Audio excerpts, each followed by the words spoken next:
Our final presentation, we have a presentation from the UCLA Environmental Science team, and it's their Practicum project.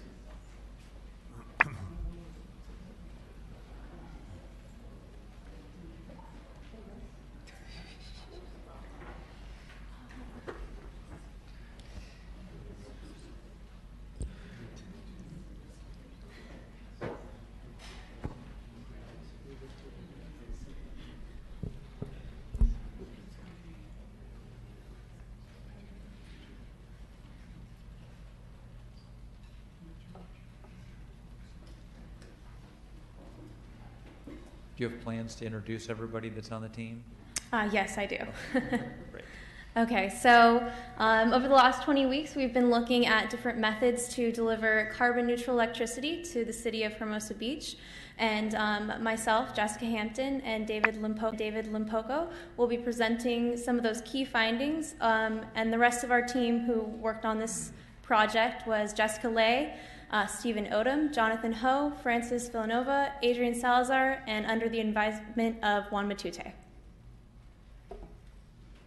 So the City of Hermosa Beach worked in partnership with the Institute of the Environment at UCLA last year as well, and they were able to provide you with a carbon scoping plan of the city's emissions.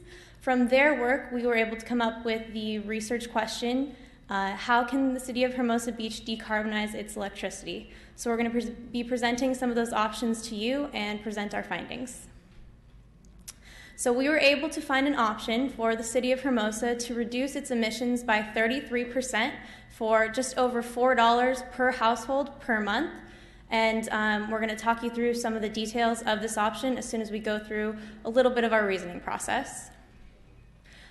First, we're going to talk a little bit about rooftop solar. We're going to go into the green rate, which is going to be offered this coming January by Southern California Edison. And then we'll get to our final recommendation, which will be the formation of a community choice aggregation for the cities to feed the city's energy demand. So first of all, when we all think of renewable resources, we think rooftop solar. It seems like something very available today, and we did a GIS analysis of all of the rooftops in Hermosa Beach. If they were all outfitted with a solar array, it would produce about 76 gigawatt hours of electricity per year, and this would be just shy of the city's annual electricity demand. So we'd be pretty close to meeting your electricity demand with solar. However, there's some technical feasibility problems that wouldn't allow this to be an option to meet the full energy demand of Hermosa with just solar. The grid, or the power grid, is dependent on a balance of demand and supply of power in order to function properly, and that's how your utility provides you with both reliable and quality power. So that means that when you turn on your lights, they both come on and stay on, and your lights aren't short-circuited or dimming because of a lack in quality of power. And the situation that would occur if everybody were to get solar in Hermosa would be that there would be an excess supply of power on the grid during the day when people are at work or not using their lights, and there would be a huge demand for power in the evening that would have to be sourced from other places when people are at home using, their energy and turning on their lights, that sort of thing. So there would be significant grid upgrades necessary in order to make this a feasible option for the city. We also looked into the Green Tariff Shared Renewables program, which the version that will be offered to the City of Hermosa Beach through Southern California Edison is the green rate. This is an option that a customer on a per household basis could opt into the program to increase their renewable content of energy to 50% or 100% with an increase to their premium. We did the math, and for an average household consuming an average amount of power per month, it would cost a little over $12 their regular rate if they were to opt into this program, and that's being provided 100% renewable energy. There are some benefits to joining this program. It's going to be available in January, so customers would be able to opt into the program and make it a quick fix to be provided renewable energy, but also it's expensive, as you can see. The city wouldn't be gaining any local control over their energy demand, meaning you couldn't source the procurement. It would all be in Southern California Edison's hands still. So you couldn't decide who you were buying power from or how far away they were, which is something that's important for a low carbon impact. And also, there's a sunset deadline to the legislation. It's Senate Bill 43 that mandates Southern California Edison to offer this program. That has a deadline of 2019. So we're not sure what's going to happen to these green tariff shared renewables programs once the legislation meets its deadline. So it's not a long-lasting plan for delivering decarbonized energy to the city.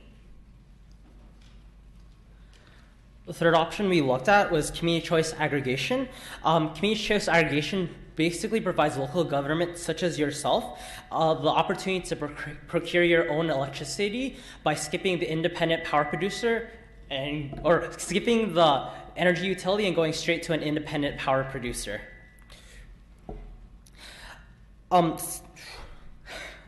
This provides a way of the city to become more carbon neutral and in control of how that actually happens itself.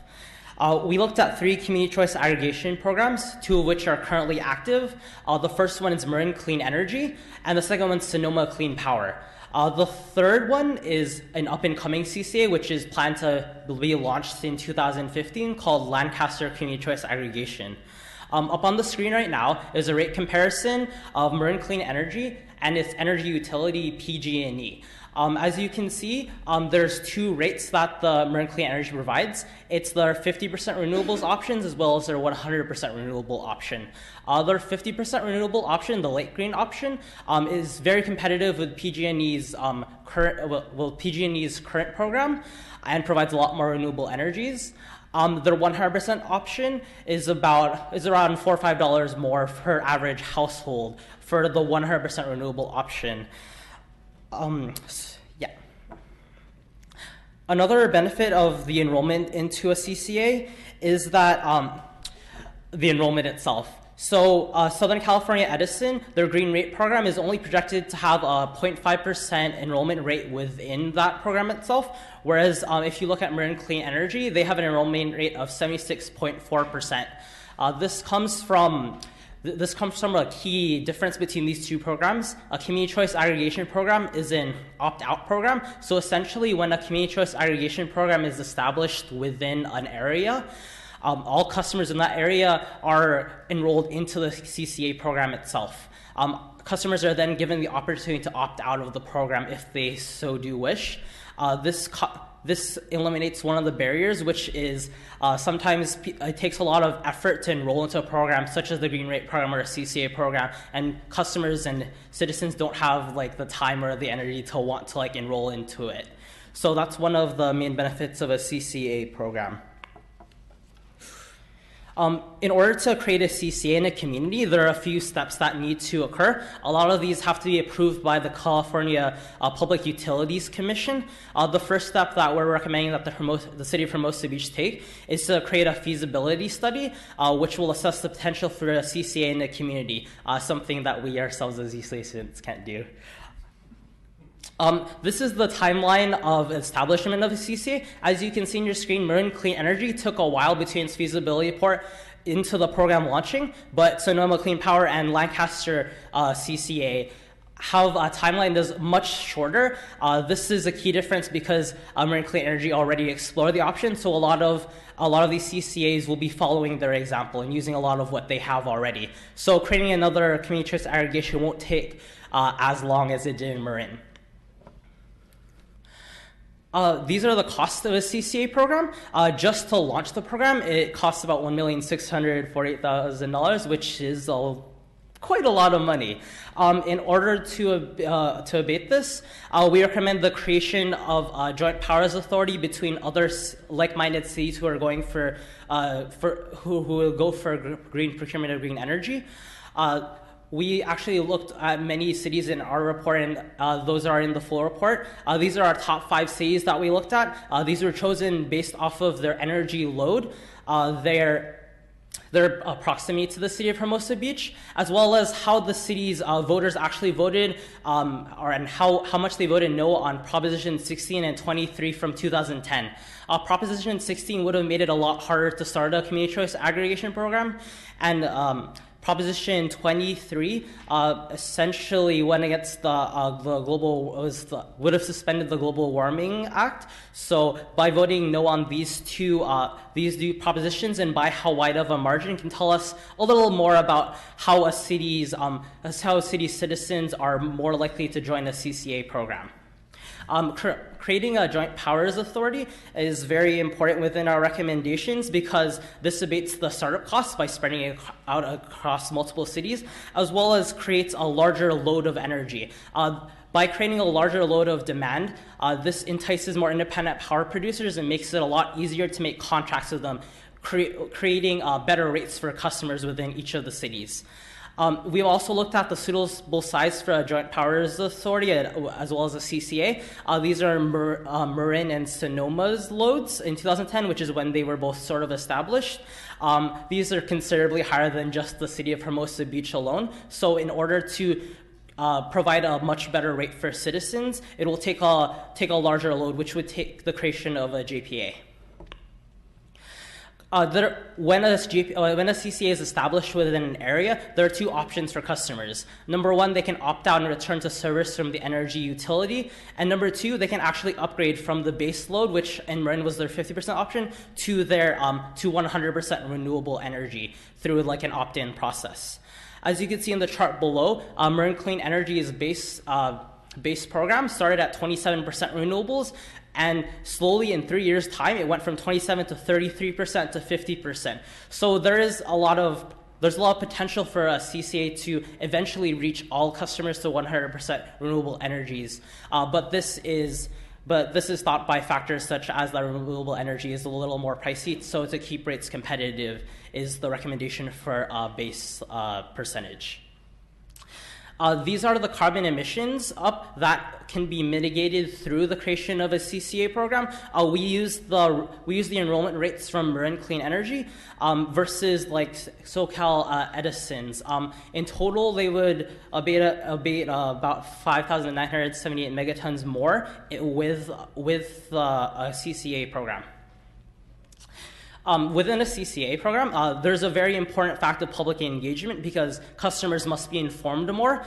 This creates a lot of awareness, a lot of publicity must be done for a CCA to become a lot more effective and to ensure that a lot more people enroll within the 100% option so that your goal of reaching 100% carbon neutrality becomes more of a reality. Also, greater participation in a CCA means more power purchasing leverage, which will mean lower costs. One thing that's going through the California State Legislature right now is Assembly Bill 2145. This is a big thing to community choice aggregations programs because this would make it CCA very ineffective. This would change the law to make them into opt-in programs, and just as I stated before, there's a lot of barriers, and it takes a large load and a lot of customers to make an effective CCA. This is recently passed by the State Assembly and is now being voted upon by the Senate and pending approval by the governor. Your city as a whole, if you want to keep this option open for green energy, is to register opposition to AB 2145, track its progress, and write to your representative as well as the local government, or as well as the government. If 2145 does pass... You know. Oh, sorry, was it? That's us. Yes, it is. One of the other options, if 2145 does come through, is to join another community choice aggregation program. The one that's closest right now is Lancaster Community Choice Aggregation. This is an up-and-coming CCA within their city. They have a joint powers authority. As you can see from the screen, this is their projected phases as well as what their load is right now. All right, so just to formalize our final recommendation, we recommend that the City of Hermosa Beach take steps to form a community choice aggregation in order to deliver fully renewable power to the city. They invest in grid upgrades in order to make solar a more viable option, and then also to engage in energy efficiency practices. Again, really quickly, community choice aggregation will be more possible with a joint powers authority, so that's our final recommendation. And with the revenues that are created from the formation of a community choice aggregation, we're proposing the city look into possibly forming a municipal utility district, which could then invest in the city, providing grid upgrades and eventually incorporating more rooftop solar into the renewable portfolio in order to reach a carbon neutral electricity goal. And we'd love to take your questions now. Thank you very much. Thank you. Nice job. Before I do questions, one of the things I'd like to do is, would you just reintroduce everybody, but let us see who each of your teammates are by name? So I'm Jessica Hampton. Thank you. I'm David Limhoko.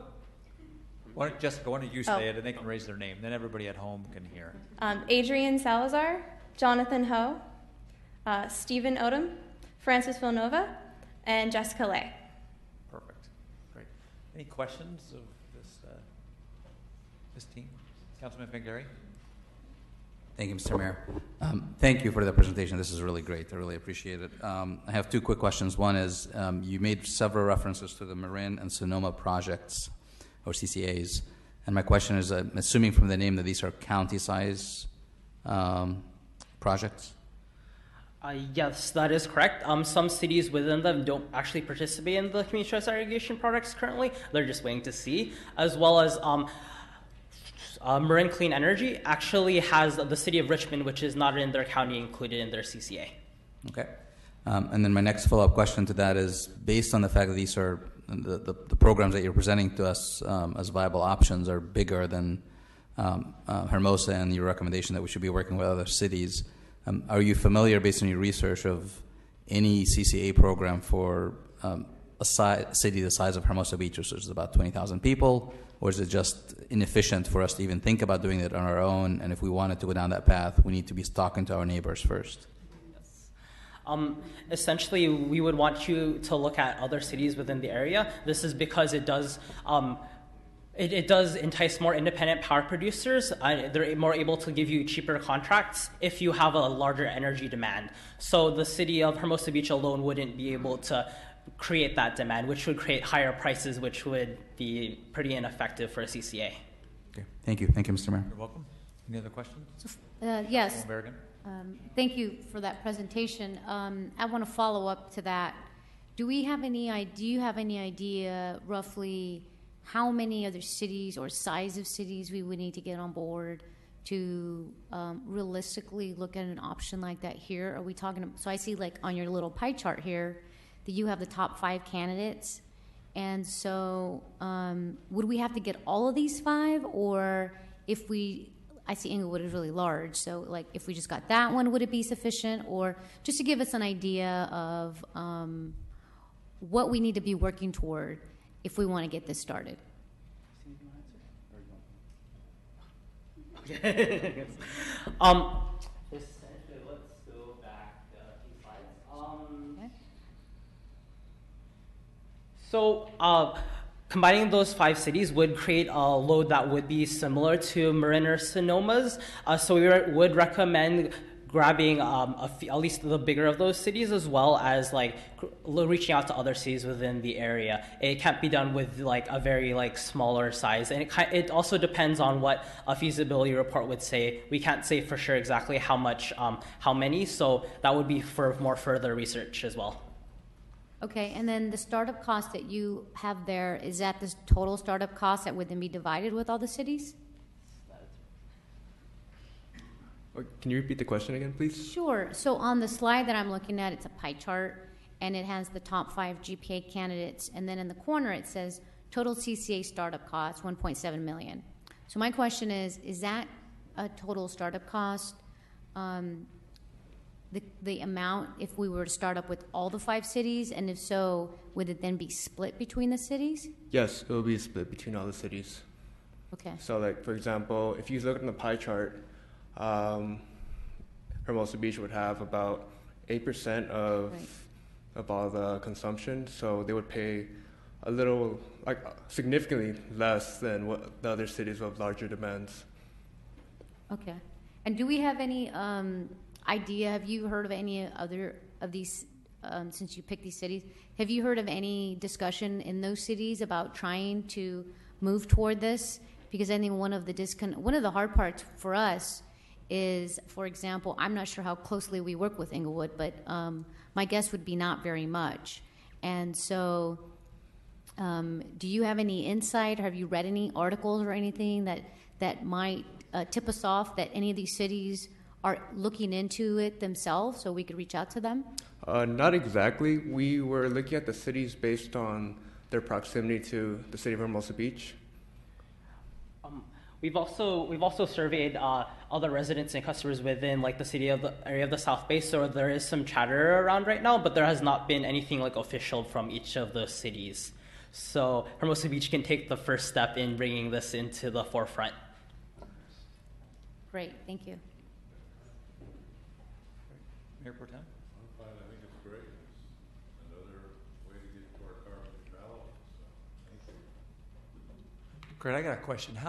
I think maybe I'm looking at Pam. Did we ask you specifically to look at electricity, or did we frame the scope of our request differently? Is it a Pam or a Juan question, or? So what the findings of last year's group came up with was that the greatest emissions reductions could come from decarbonizing the electricity of the city, and that could be the most, I guess, efficient in the time scale that we were looking at. So that's why we decided to frame this project just within electricity, because it would reduce that 33% of the city's carbon emissions if we were to completely decarbonize all of the city's energy. That's the question I was actually really asking. And if we were going to request your assistance again next year, what would be the next question we would want your help getting answered? One question, maybe. Or I know Juan has the answer. Perhaps this could be maybe a discussion that you return to us with. I mean, I certainly wasn't trying to put anybody on the spot, but I mean, we took your advice the last. Yeah, please.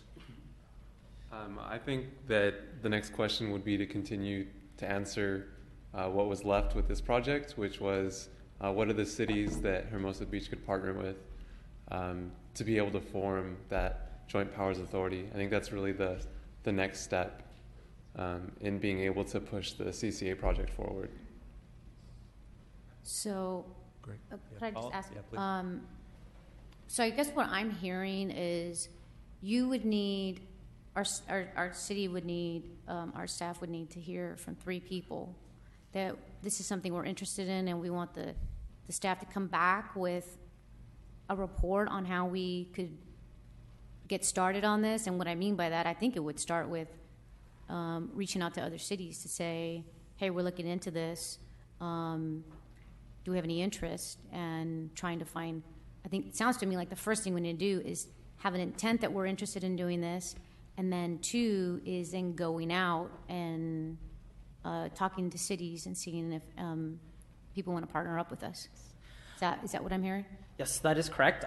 Also, if you want to, like I mentioned before in the presentation, if you do want to keep this option open, one of the biggest things that might hinder a CCA program is Assembly Bill 2145. Okay. So by both forming a formal opposition to that and stating your intent to look into the CCA program, that might be a good way of going about that.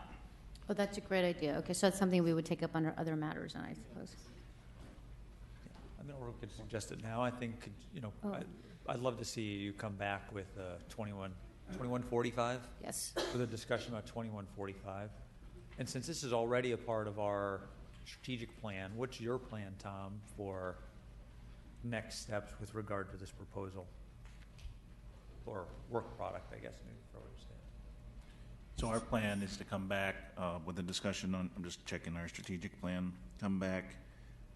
I think we're looking in August or September with a discussion regarding our carbon neutral plan. I think if we got direction tonight to look into the legislation, come back and report on that, as well as start to see if there would be partners with other cities that we could work on with this proposal, that we could get that direction from you and just integrate it into our strategic plan. Great. I see heads nodding.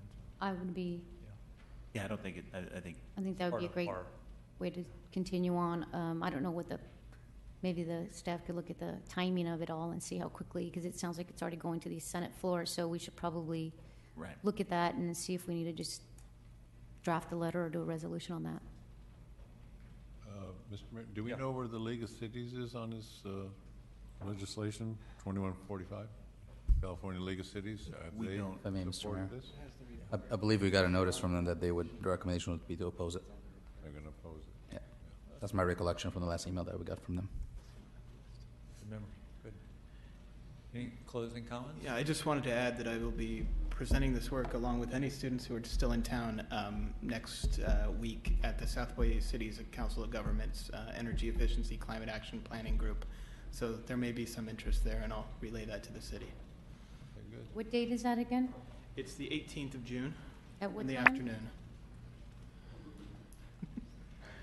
I think it's 2:30. Okay, Yes, it's 2:30. great, thank you.